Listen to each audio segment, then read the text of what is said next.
সবচেয়ে বেশি আপন হচ্ছে বাবা মা, ঠিক না?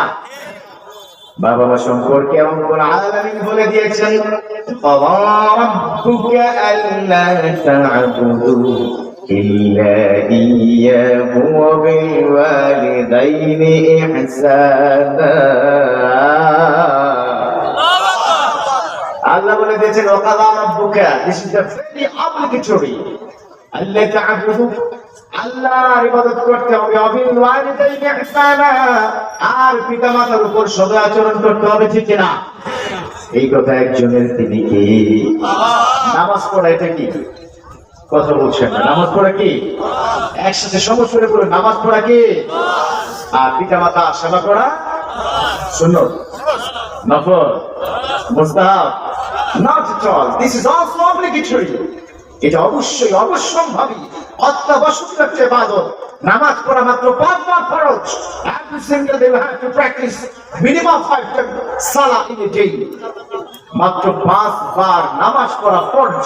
অথচ আমার রব্বুল কারীমের আয়াত অনুযায়ী তাফসীরের গ্রন্থে এভাবেই প্রমাণ হয়, পিতামাতার সেবা করা 50,000 নয়, 1 লক্ষ নয়, যতবার থাকবে ততবার ফরজ। কথা বলুন ঠিক কিনা? কিন্তু আমার সমাজের সন্তানরা কাছে এটা বুঝে না, বিশেষ করে জেনারেশন জি এটা বুঝে না। যারা জি আছে, যারা ইয়াং ছেলে ফেলে আছে, তাদের বাবা মার চাইতে তাদের গার্লফ্রেন্ডের দাম বেশি, ঠিক না? এক কথা বলো ঠিক না? এই এলাকায় না, এলাকার ভরা। কি কারণে ভরা জানেন? আপনারা তো জানেন না। যারা এখানে আমাদের অ্যাডাল্ট, আমার বাবা আছেন, যারা চাচা যারা আছেন, তাদেরকে বলবো, ওদের কলিজার কষ্টটা আপনারা বুঝেন না, ওদের কলিজার ভিতরের দুঃখটা আমি বুঝি। ওরা আমাকে ভালোবাসে, ওদেরকে আমি ভালোবাসি। কারণ একটা সোজা কথা বলতে চাই, যেই সমাজের মধ্যে বিবাহ যত কম, ওই সমাজের মধ্যে জেনা তত বেশি। কথা বলো ঠিক না? আজকে ওদেরকে রেজিস্ট্রেশন করে দেন না, বুঝলো? রাতে অন্ধকারে আনরেজিস্টার্ড কথা বলছে, ঠিক না? আজকে ওদের বিয়ের ব্যাপারে একটু চিন্তা ভাবনা করেন, দেখবেন এই ছেলেটা নষ্ট হবে না, এই ছেলেটা আপনার যোগ্য সন্তান হবে। এই জন্য যেই সমাজে বিবাহ যত বেশি, ওই সমাজে প্রেম, হারাম রিলেশন ততটাই কমে যায়। কথা বলে ঠিক না? এই জন্য আমরা বিয়ে করতে চাই, আমরা হারাম রিলেশন করতে চাই না। কারা কারা কারা যে আছো, হাত উঁচু করে আল্লাহকে দেখিয়ে দাও। কয়েক হাজার দিনের জন্য রাজি। চাচা মেয়ে হ্যাঁ আদলে এসে আমি আরেকবার দিয়েছি, সবাই খুশি নাকি? পিচ্ছি বাচ্চা হ্যাঁ আমিও। কিন্তু ওরা বিবাহ কি করে করবে? সমস্যা হচ্ছে, বিবাহ করার জন্য ওরা যদি তার মাকে বলে, আম্মা আমি তো বিয়ে করতে চাই, বাবা যদি সেটা শুনে ফেলে, বলে তুই তো একটা বাধাই মা, কি করে খাওয়াবে? এরকম আছে না নাই? তুমি আজকে গিয়ে তোমার বাবাকে ইশারায় বুঝিয়ে দিবা, বাবা আমার বাধাই মা নয়, আপনি যে কথা ভাবছেন যে রিজিকের সমস্যা হবে, ঘরে খাবার সমস্যা হবে, আপনি ভুলে যাবেন না, আল্লাহ কোরআনে কিন্তু রিজিক নিয়েও কথা বলেছেন, ঠিক না? রব্বুল আলামিন বলেন, ইন্নাল্লাহ ইয়ারযুকু মান ইয়াশা বিগাইরি হিসাব।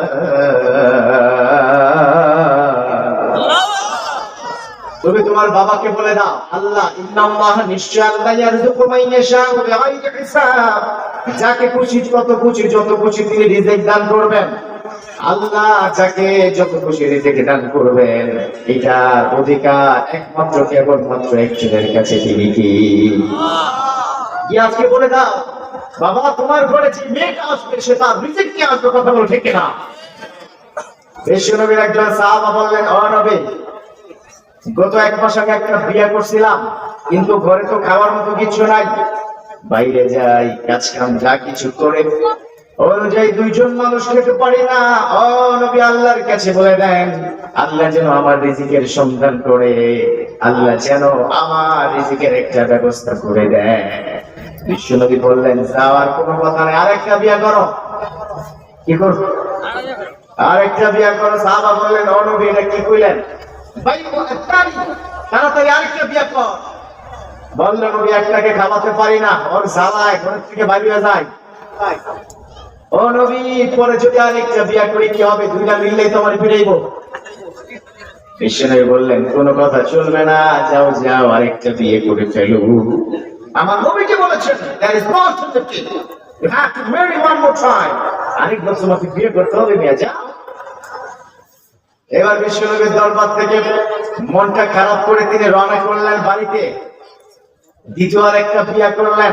বিয়া করার একদিনের মাথায় এসে বললেন, ও নবী, ঘরের দরজা বন্ধ, রাতের বেলা ঘুমাইতে দেয় না, বা খালি পিড়াবো। তুই আর একটা বিয়া করলি কেন? প্রথম বউ কয়, একটারে খাওয়াইতে তোর মুরদ নাই, দ্বিতীয় বিয়া করতে কইছে কেন? তার নাম তো তার অভিরাম। এখন তো সাহাবা হতবাক হয়ে যায়, বললো কি ব্যাপার, কি হলো আমার, কি করবো?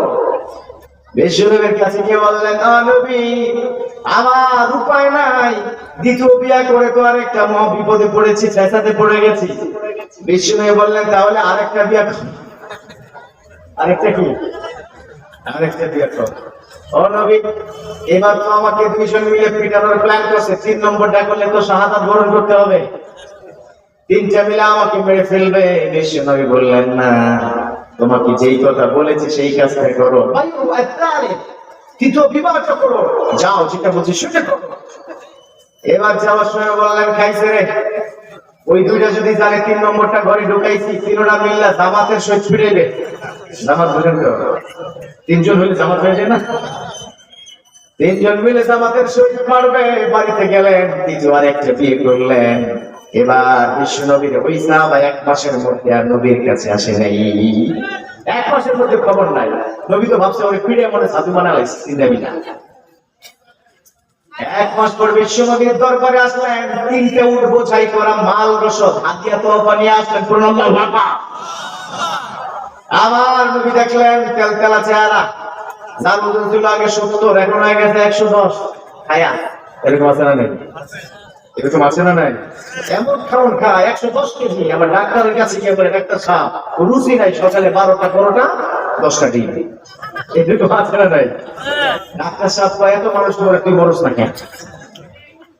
ডাক্তার সাহেব তাকে একটা প্রেসক্রিপশন লিখে দিয়েছে যে সকালবেলা 2টা পাতলা রুটি, 1 বাটি সবজি, দুপুর বেলা হালকা একটু ভাত, 1 বাটি সবজি, রাত্রেবেলা আবার 2টা পাতলা রুটি, 1 বাটি সবজি। তো তিনি চেম্বার থেকে ওই 110 কেজিটা বাইরেছে, ওই দানব হাতি বের হয়ে যাওয়ার পরে প্রেসক্রিপশনের দিকে তাকিয়ে দেখলেন 3টা মানে বেলা তিনি কি লিখে দিয়েছেন এভাবে।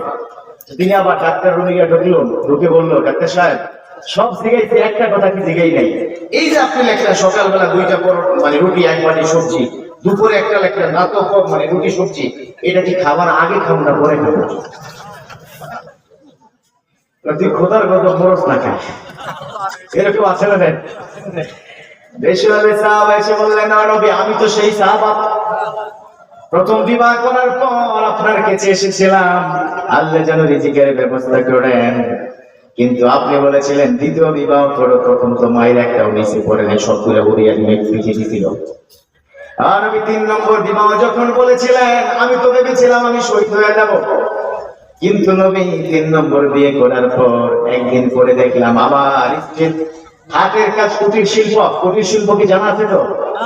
হাতের কাজ এমন সুন্দর ছিল, কুটির শিল্প এত অসাধারণ ছিল, নিজে তো কাজ করতো, আমাদের 3 জনকে শিখিয়েছে, মোট 4 জন মিলে এখন হ্যান্ডিক্রাফট করি, ছোট ছোট কুটির শিল্প, বিভিন্ন শোপিস আমরা বানাই, এবং মদিনার মার্কেটে সবচেয়ে বেশি মূল্য আমার কুটির শিল্পের।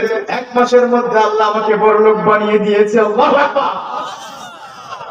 যুবকরা পাইছে রেফারেন্স 3টাই করি, আরে বেটা একটা কর, 3টা করা দরকার নাই। ওরা বিবাহ করবে কি করে? ওদের উপর আপনারা পুরানের টাকা মারিয়ে দেন, এরকম আছে না নাই? ওই ছেলে চালায় হচ্ছে ঠেলা গাড়ি, ওর একটা 2 লাখ মোহরানা, এরকম আছে না নাই? ওই ছেলে মুদির দোকানদার, 15 লাখ মোহরানা। আবার 2 বেআই মিলা বলতেছে, আরে বেআই টাকা দাও, লেখেন, এরকম আছে না নাই? অথচ বেআই তারা তো জানে না, এটা তো মেয়ের হক, ছেলে তার বউকে দিবে, স্বামী তার স্ত্রীকে দিবে। কোন স্বামী যদি স্ত্রীর হক আদায় করে না মারা যায়, বিষ্ণু বলে দিয়েছেন, মাল্লাম ইউআদ্দা, যে পুরুষটা মোহরানা আদায় করলো না এবং সে মারা গেল, যে মারা গেলেন, রব্বুল আলামিন ইয়াদখুলু ফিন্নার, তাকে আল্লাহ ওই জাহান্নামে ফেলে দিবে। আল্লাহু আকবার। বিষ্ণু কি বলেছেন? যে মোহরানা আদায় করলো না, ফামাতা, অতঃপর সে মারা গেল, আল্লাহ পাক তাকে জাহান্নামে নিক্ষেপ করবেন। অতএব আমরা কি জাহান্নামে কি নিক্ষেপ হতে চাই? এই জন্য যুবক, এখন থেকে 10 লাখ টাকা বিয়ে করবো না, এখন থেকে নগদ টাকা বিয়ে করবো, কথা বলো ঠিক না? প্রয়োজনে 50,000 টাকা বিয়ে করবো, তবু 10 লাখ 5 লাখ টাকায় বাকি টাকা বিয়ে করতে চাই না, কথা বলো ঠিক না? কারা কারা কে রাজি আছো হাত উঁচু করে দেখা। মাশাআল্লাহ, এই তো অনেকেই হাত উঠাইছে। আল্লাহ তুমি যুবকদেরকে কবুল করে না, পড়ো আমিন। একটা বিষয় কি জানেন, যুবকরা তারা সৎ চরিত্রবান হতে চায়, কিন্তু নারীদের প্রলোভনে তারা হতে পারে না, কথা বলে ঠিক না? এখনকার সোসাইটির মধ্যে হোয়াটসঅ্যাপ, ইমো, মেসেঞ্জার, ভাইবার এগুলো এতটা ব্যবহার হচ্ছে, যার কারণে আমার যুবকটা ভালো হতে পারছে না। এখন থেকে আমরা ভালো হতে চাই, কথা বলে ঠিক না? এখন থেকে কোরআনটাকে বাংলার জমিনে আমরা প্রতিষ্ঠা করতে চাই, হারাম সম্পর্ক আমরা ধ্বংস করতে চাই। কারা কারা কি রাজি আছো? হ্যাঁ, কিছু করে আল্লাহকে দেখে দাও। লিল্লাহি তাকবীর। আল কোরআনের আলো